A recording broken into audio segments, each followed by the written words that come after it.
How's it going, and welcome back to Manufactio. In this episode we're going to be looking at some smarts for the smeltery, go more green on power, and take a look at why it's been a while since I uploaded. So, if this is the first time you've seen this pack, or this channel, take a look around, and if you like what you see, don't forget to hit that subscribe button. But, let's get started.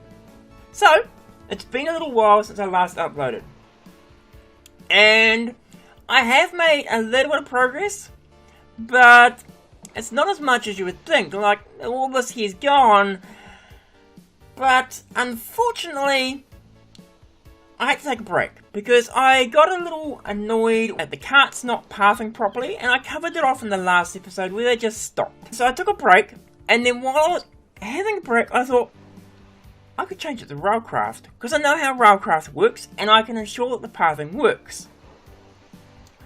So, in between episodes, I have spent the time and replaced the signals mod with Railcraft.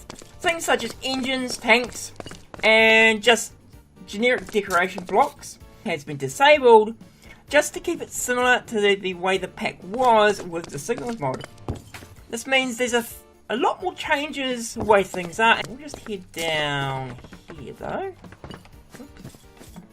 And you can see there's still a few things I need to do. But the carts are flying again, and they are moving around and going into where they're meant to be going, to pick things up, drop things off. Now I'm not going to try and cover off too much from the Railcraft mod, because I've got a whole series dedicated to Railcraft and Open Computers. The big thing is the carts now have names which say where they're going, and routing books determine where a cart needs to go. In fact, here's storage copper. So of course that was storage copper, so storage copper, and it's a regular expression, so storage to copper, and it will go down there, drop off its stuff, and then head back around and do its loop to get its stuff. Now the good thing about having the factory up and running again is that we now have quite a bit of research, and even a little bit of backlog. We'll just grab a bit of research from in here. I don't know how much we'll need. We'll go into quests. One of the things I have noticed is with the factory being offline, there is a real need to go more green with our power. So let's have a look and see what we can unlock. Let's start with power. So we've got the lava cardigan generator. Constantly consumes lava. No, we won't go for that just yet. We've got solar energy. 25 RF protect with no pollution. We've got wind power. Doesn't say what well, the wheel can be a windy place. It's harness the energy, provides the windmill. It's only 50-50, I think we can do that. Detect. And it should auto-claim. We could try for water. Since we are surrounded by water, it might be an interesting thing. Although I think the setup for water is quite hard. We'll also grab the solar as well, because it's, well, that's actually quite expensive. 125. I think that is everything we can grab for the moment. So let's go have a look at the recipe for solar.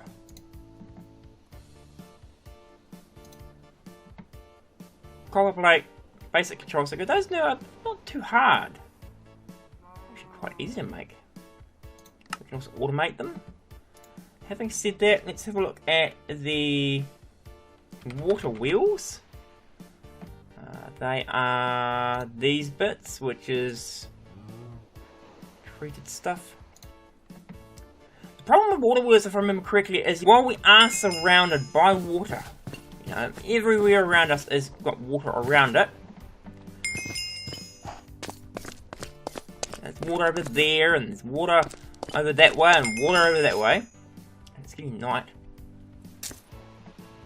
Problem with water wheels is they require flowing water, which can be quite hard to set up. But on the other hand, if we look at wind power, we've got plenty of wind, and they are set up with windmill blades. Oh, okay, well that's the standard recipe, so that's actually pretty easy to set up.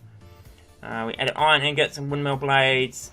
We'll also need to make some of these guys, which I have a farm of these, so I should have everything we need for that. What I might do is actually craft some of these up, and let's go find a place to put these down. In fact, I might even set them up. So I'll be back in a moment.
Okay, so the windmills are set up. Not sure how much power they're making, but we can always expand them out if we need to. Reasonably happy with the design. Probably can fit a lot more in. You probably noticed in the time lapse though that I did have a small spacing issue, so I ripped them all up and put them back. But let's just go over here and I'll show you what I'm meaning there. So another interesting thing is you can actually run MV cable through the water. You see here, of course, that there is MV cable running along there, and it's not electrocuting me. So that's good. These little boys here, I put these in afterwards, and noticed that the spacing wasn't right. So, of course, I made sure every single one of them has got 2, and I'll come back and take these out, just showing you that I fixed that. I also added a little bit of redstone on there. You can see the lamps on top now, and that's to show planes that are flying over top that there's actually something here and not to run into it. All these are connected up to power, although they're not connected up to the main factory just yet. I might come along here and add some more in between episodes. Well, I just ran out of materials. That's a nice passive power source, and the more we add in, the more power we're going to gain. So I'm going to head back and we'll move on to the next task. Now we've got the power sorted, at least for a little while. Our next problem we're going to tackle today is a problem we're having at the smeltery here. And that's if, you can see down here we've got a lot of copper going in. At the back there we've got a little bit of lead and tin and all that. And that's going into the storage downstairs, which more minecarts pick up. The problem is that if the advanced bins are full down there, so we've got 2048, this guy still picks up stuff and sends it around and gets it smelted, and it just queues up on the belt. Now, we don't really want to be wasting pollution or coal smelting stuff if we can't store it. So what I wanted to do is see if we can disable, much like we can with the normal hoppers. So if I put a redstone signal on there like a lever, let's stop it running. So that guy's empty. Now what I'm expecting to happen, because there's a lever on there, it'll still pick up iron, tin, silver, lead. Do we have a way of stopping it? No, we don't really, but I'm sure I can run fast enough. We'll give that a push. Just run over to here and see if it picks anything up. Okay, there's no copper in there. Cool. And that's still at 1936. Perfect. So if we turn that back on, wait for this guy to come back around. So this time, because the redstone signal's off, it should stop. Yes, it does. Oh yeah, perfect. That's exactly what we're after. Awesome. I'll turn this guy back off for the moment though. And I'll head back around here. Now, what I would like to do, I need that blue concrete. So what I'm going to do is I want to go just around here a little bit. Over to our copper, which I think is here, right? Now copper, yes it is. Cool. We're going to add in one of these guys, a redstone wire connector. Place that in there and set it to output, and I'm going to put it on the orange channel. And I want to connect that up with something. I'm also going to place another one here and put that on output and change it to the magenta channel. So downstairs we can detect if the copper is full, we send an orange signal. If the iron ore is full, we send a magenta signal. So I would like to connect those up. And of course I want to do that with all of these and run a signal down to the storage. So I might actually set that up and I'll be back in a very quick moment. So connected up the redstone connectors here all the way back. And they're connected up to both sides of the storage area down here. And as you can see, we do have various storage like lead and sand and gunpowder, which are full currently. And on the other side, there's a couple that are also full. So we've got a couple of examples here, and what I want to do is we've got our lead, and the copper. So let's just test to see what happens here. So I'm going to place this over here. Now, there are two options we can run here. We can either run the redstone probe, which is one of these guys here. But I believe if I run a redstone probe, it won't let me do a comparator type signal. So we can do a sending. So that's our copper. So sending on that one. I don't think that does specifically what I want. Because what we need to be able to do is this outputs a signal. So if we send that to there. In fact, we'll go down here. We'll just take a run from there to maybe here. Run a quick piece of redstone into there so you can see what I mean by it's doing it. We'll set that as an output. We'll set it orange. So you can see it's setting a power of 4. Now, the orange though is not completely full. And what I need to do is actually give it a redstone signal to say, hey, this is the amount of items I want in there. I just want to have a full container. So if we go in here and we say put a lever, that's going to change my numbers of it. Oh well. Let's put a lever. Getting up there is quite difficult. Just going to put some this here for now. If we place a lever here, I don't think that will read it. But what we can do is we can take this guy out. And we can go back to the vanilla mechanics again. And use our redstone comparator. We go into here and we run... I'm not going to do that. I think... Yeah. We need to be able to run that the other way around. So can I reach that from here? Let's have a look. Yes, I can. Right, so the two big prong areas face into the storage. And then the output is here. So I want to set that to on. We're going to leave this on comparator. So that's going to get a redstone signal of 15. Which means when this guy is full, it should output something. So we want to go put a connect onto there to take that out. Set this guy to be input, which is channel orange, and then we'll send that in there. And what does that give us? Does that give us what we want down here?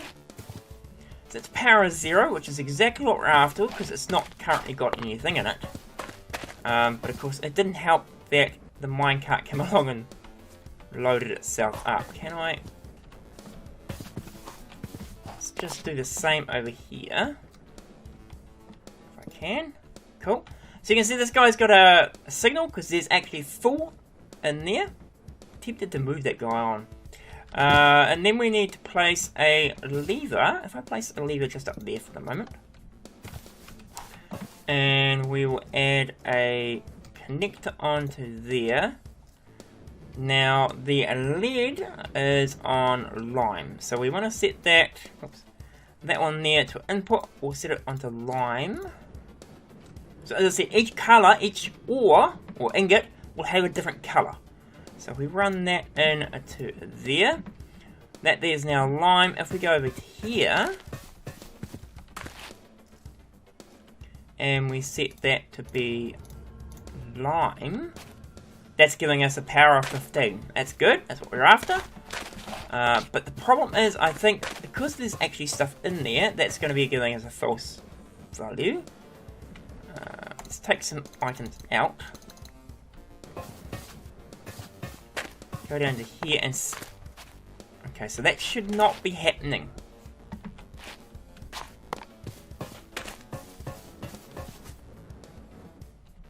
Why is that outputting something? It's in comparator mode. It's got a redstone signal there. I wonder, does it? Does that need to have a piece of redstone dust? Place that there. Means I've got to be able to see the actual redstone dust, but let's go. Can I stand on here? I can. Place that there. Okay, so now it's, yeah, so that's what we want. So that's on. We turn it off, you can see it's lit up. If it's off, then it's comparing, and the signal's not there. So we've now got a signal of 15. And that guy is not outputting anything. That's what we're after. Perfect. Let's reload it up.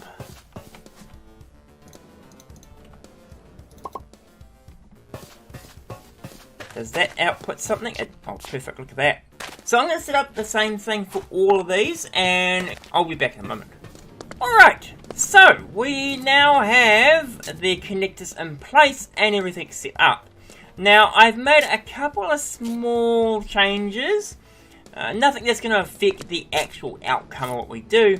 But you can see at the back here, we've got this extra piece of concrete.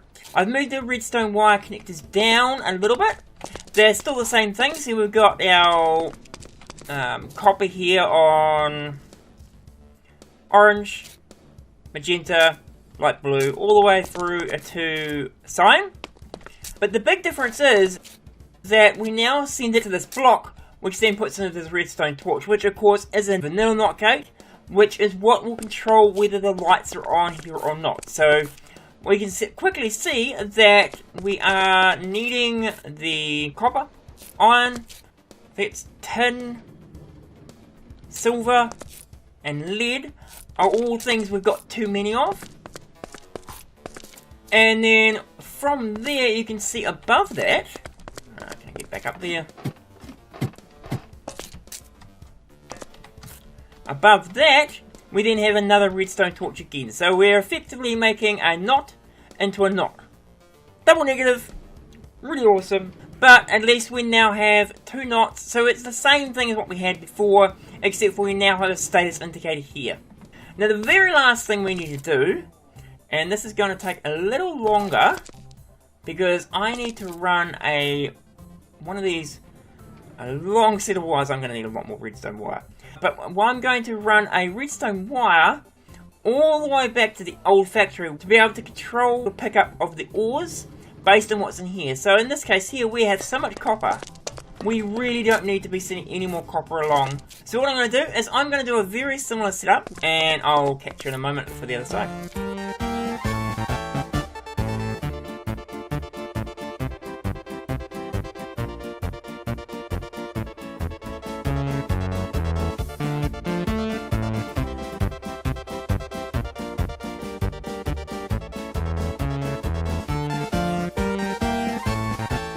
Okay, so I've run the red wire all the way, from the main factory to here. It's just running up to there. You can just see it out of the thing there. And I got to about this point, and it turns out we have a small problem over here with, one, the pollution. You can see the nice polluted earth problem there, but also the number of items currently running around the belt. So we need to look at probably increasing the amount of storage. I did originally bring some advanced bins to hold it all, but I think there's way too many there for the bins to hold. So I might actually change plans a little bit and grab some silos, and hopefully that will solve the problem. It also probably explains why there are no mobs currently spawning. Because in that entire time, not a single mob spawned, but I didn't really question it, because I was fine. I didn't mind not having any mobs. So I'm going to go back to the new factory, pick up some material for some immersive engineering silos, and I'll be back in a second. Right, so it's looking a little more friendly on the frames now. I have finished running the redstone line through, cleaned up all the pollution that was here. There was a lot of pollution. Placed down some concrete, and place in some silos with a little bit of redstone magic. Pretty much what we're doing here is we've got the signal coming in.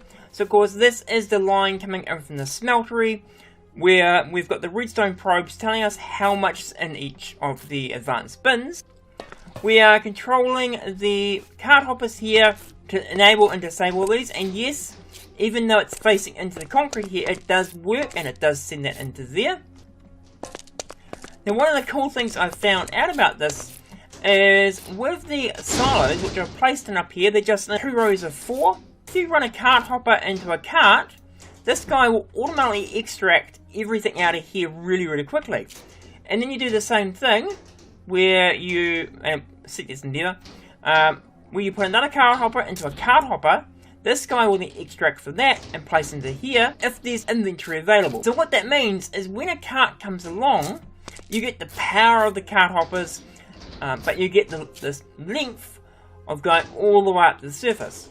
So we'll just have a quick look up here at the surface, because I have made a few changes to the way things look. You know, this used to be the old factory, and you can see now that we have the silos in there. I have rerouted the belt that was previously here, now goes up this way, and yes, you'll hear that big bang every now and then. That's because I changed the direction of one of these belts over here while I was working on this area, of course, and everything clumped together. So when that goes around, it comes back down and just goes clump as it goes down. But if we head up here, pretty simple setup up here. We've just got the belts that come up. They go into item routers, silver ore, tin ore. Every silo has its own item router. And they just come back around and they end up dropping into the sheet metal tube, and that's what you hear, those big bangs are going on. Is normally just in fact here it is here, so you'll hear this in a second. You see the size of that clump.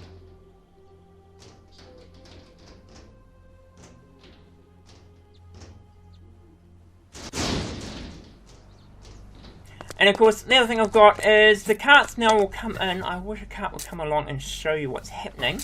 But they'll come along and they will just circle until they're full. Now that does mean, however, that when they get to something like copper, if there's a lot of copper in there, they'll just sit here and wait. So this is set to no activity. And they'll just pick up a whole bunch of copper and take it back. That's assuming, of course, copper has anything is currently active, which it's not at the moment. But it would just sit here and wait. When there's no activity, it then goes on the next one. Now, what I would like to do, though, is to give everything a fair chance without having to have separate minecarts for everything. I was thinking I might use some more vanilla mechanics to have a counter, so that the first time we see the cart, it will pick up the copper. The second time a cart comes along, though, it will skip copper, move on to iron. The third time, it will then move on to tin, and so on. So that we won't have a situation where copper's always the only one being filled. It may be the iron, or the tin, or the silver, or whatever as it goes through. We're going to use vanilla mechanics to do this, so we're going to probably have a little bit of redstone somewhere under the ground. But I'm just going to set up this vanilla stuff, and I'll be back in a moment. So, bit of vanilla set up here. What we've got is a counter. Yes, there is the Project Red counter, but the problem with this counter here is it doesn't actually give you the output. So it'll count from 1 to 9, but won't actually tell you if it's at 7. So what we've done here is we've got the basic vanilla one where there is a polluted earth, which I thought was a great use of polluted earth.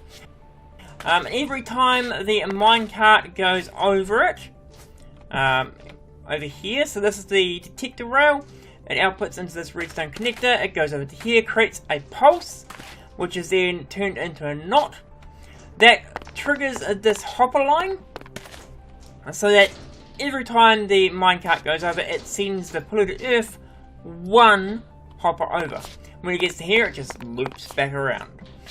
We've got the comparators reading the output of this, going into a redstone repeater, and of course that creates a redstone line, and then we're taking the readings from here. So once again, we've got our colours of orange, magenta, yellow, so on and so forth. So they match up with everything else we've done, and that then connects up to the pieces at the top. But you can see that through the gap here,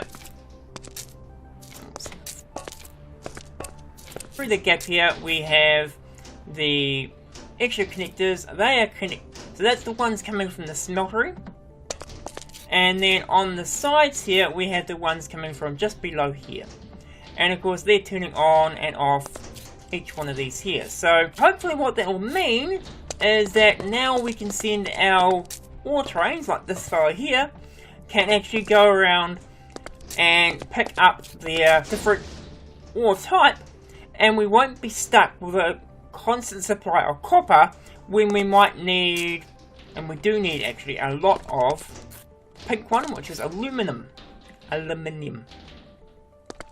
But I'm going to reconnect this up and make sure the carts are actually coming in now properly. Right, it's taken longer than I thought, but we've now got ourselves less polluted power generation method, and our smelter setup is much more efficient. But if you've enjoyed this episode, please do hit that like button. But otherwise, have a great day, and